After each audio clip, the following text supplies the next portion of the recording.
5月21號啊，我哋美食之旅舉辦貴州專列，同西九龍直接出發貴州，中途係唔停站嘅吓，所以慳翻非常之多嘅時間，而且我哋嘅線路全面大升級，俾到大家最豪華嘅貴州之旅。喺導遊方面，我哋派咗專業嘅粵語導遊服務各位團友。另外，我哋嘅車嘅話係採用咗2+1嘅商務豪華座位個大巴車，所以全程嘅旅程嘅話，坐喺架車嗰度非常之舒服。特別要講一下我哋嘅行程、餐飲同埋酒店方面，都係經過我去實地考察過嘅，確保我哋嘅行程順利。依家嚟到貴州嘅安順奧維酒店呢度，睇一睇呢個5星酒店。進入酒店大堂啊，哇，好氣派啊！整個房間嘅佈局嘅話係歐式建築風格，而且每間房都係帶獨立嘅泡池，我哋可以浸浴去除一下疲勞。入到房間入邊，全部鋪晒地氈，房間係相當之豪華嘅，2張大床喺入邊，空間闊落又新淨。另外喺餐食方面安排都係熱式嘅餸菜，有燒鵝、白切雞、紅燒肉、清蒸排骨，仲有多寶爾、炒蝦仁等等嘅餸菜，你睇下，我哋升級嘅菜單係咪睇見都流晒口水呢？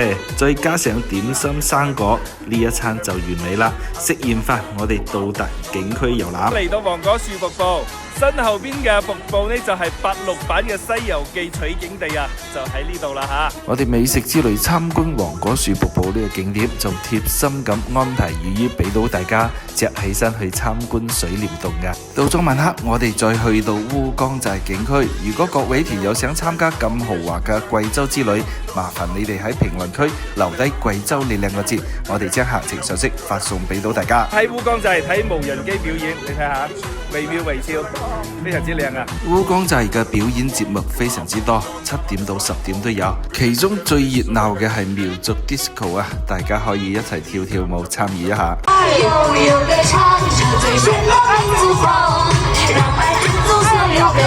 我哋美食之旅安排嘅景點真係非常之豐富啊！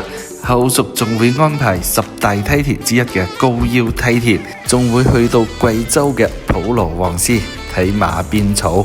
特別提醒一下，我哋黃果樹瀑布呢條線路嘅話，4個人報名可以勁減100蚊，如果有8個人報名嘅話，每人仲可以勁減200蚊嘅。想嚟嘅快啲報名啦，名額唔係幾多啊！